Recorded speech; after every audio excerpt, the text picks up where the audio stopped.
A difficult and bloody civil war in Somalia led to the overthrow of the dictator Siad Barre in 1991. Children as young as 8 take part in the fierce and bitter fighting that continues as the powerful clans now battle each other for supremacy. Mogadishu, a once beautiful city split by a front line dividing disputed clan territories. Armies of the warring factional leaders patrol here, along what is more locally known as the Green Line, a corridor of former homes and schools with grisly reminders of past skirmishes. Forced out of their homes by devastation and starvation, many Somali people have fled to makeshift refugee camps. The harsh reality is that with no ceasefire in sight, aid agencies are unlikely to intervene and conditions are likely to worsen. On almost every street, burnt-out tanks now provide million-dollar playgrounds, a poignant reminder of the failed US-led United Nations mission, Operation Restore Hope. Among those American forces was a young Marine, Hussein Adid. In what is a unique twist, he has now returned to Mogadishu as the successor to his late father, General Farah Adid, a staunch foe of the Americans. The late general was the self-elected president and leader of one of the more powerful factions. He died from injuries he received from fighting last week. The new president of the Republic of Somalia has announced the continuation of his father's policy of pacification. Disarming is part of this policy, and these soldiers are keen to do their job well. We're doing a good job. We are disarming the bandits. It's a big job. Killing those who disagree is also part of the policy. We have the authority. If we are ordered, we shoot. If we don't, we won't.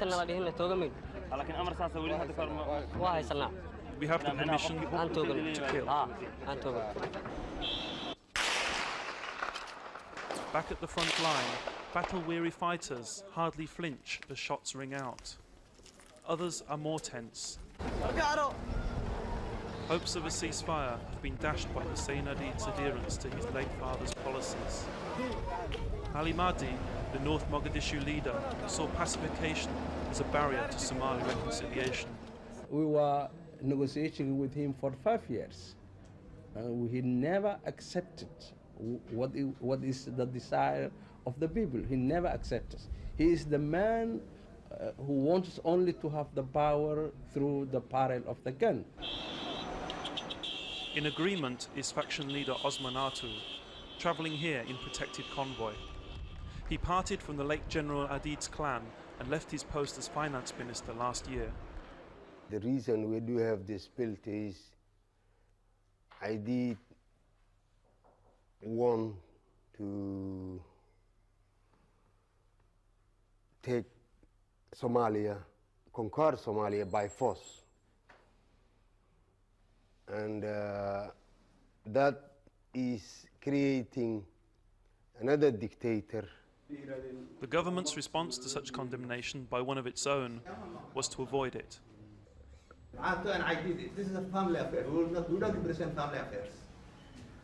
I don't think it concerns the government. A sense of normality pervades this market. The goat sellers are finding the trade sluggish. The only real economic activity is that of the cat trade. Cat, an amphetamine-like drug, perishes quickly in the heat, so each morning it is flown in from Kenya.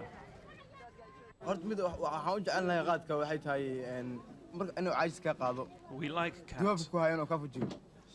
It gets rid of fatigue and staves off nightmares. It also makes the work easier. It doesn't do you much good though. Cat may relieve the tedium of war and create trigger-happy fighters, but these young men are deadly serious in their struggle. I believe I will die when Allah my God decides. laakiin marka hore But sama if my dhimanaysid people need me to defend them, marka waxa weeyaan I difaac have no meeshaan right doono to be afraid bad kasta of hadday ka dying. dhacaysana ma dhimanayo jardi ilaahay u qoro taasi weeye Hussein Adid inherits a loyal army that his late father, General Adid, forged from warring militias, freelancers, and the former National Army. They are paid to carry a gun and put aside clan differences. waxaa loo guulaystay iyadoo qabiilkii la qubay We understand the badness of the clans. iyo dhibaatooyinkii la soo Now maray ama we qabiilku are uu soo united marsiiyey as a national shantii force. sano macnaha These rival faction fighters have no uniforms. They paint their technicals gaudy colours and possess a certain bravado, but no one doubts their commitment. These technicals are cannibalised aid vehicles with a machine gun or anti-aircraft gun mounted in the rear. As survivors of numerous battles, many young fighters believe the secret of their success lies in their willingness to die. haddaan dhinto waxaa u dhimanaa It doesn't si matter if daacadnimo I die, because when I'm dying, I am defending laakiin myself nafteedana in and aan my leader. isdifaaco aan So ilaahana if I ka die, cabsado no problem. Bermuda, a small enclave in the heart of Mogadishu, has turned to Islam in its search for a peaceful solution. Former wild militiamen are now running their technicals under the banner of Islam for the newly established Islamic court. As protectors, they bring order to the people. marka hore dad It's amazing. burcad oo guryaha Before, islaamad they were dhacay oo robbers waxay breaking into dhaafay Muslim jirin homes. haddana waa dad Now they're caadi normal ahoo people who kitaabka believe ilaahay in the aaminsan Quran. islaan ino Elman, a peace campaigner, sought a different solution to the peace problem. We want to make revolution with the sports because no one can stop the sports. Elman took young fighters under his wing and by teaching them football, reformed them. Last 5 years, we are see only the clan leaders. They get a lot of opportunity. The clan leaders and the warlords, the gunman. But today, we are celebrating. We have no gun. In Mogadishu's highly volatile and unstable conflict, there is no place for such celebrations. Last month, Elman was killed. Osman Arto and Ali Mahdi see reconciliation and negotiation as the only way forward to a peaceful end to the conflict.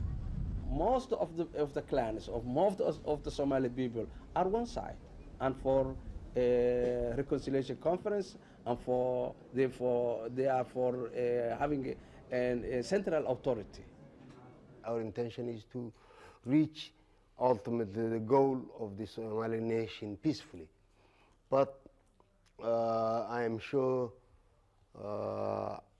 what we are trying to do now is to create Somali nation, and to create Somali nation we need a multi-clan forces, militias, to get together, and that symbolizes and is the starts of the Somali nation.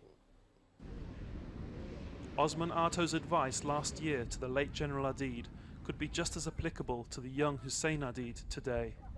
Renounce what he so-called government, renounce all the violence and join the peace process.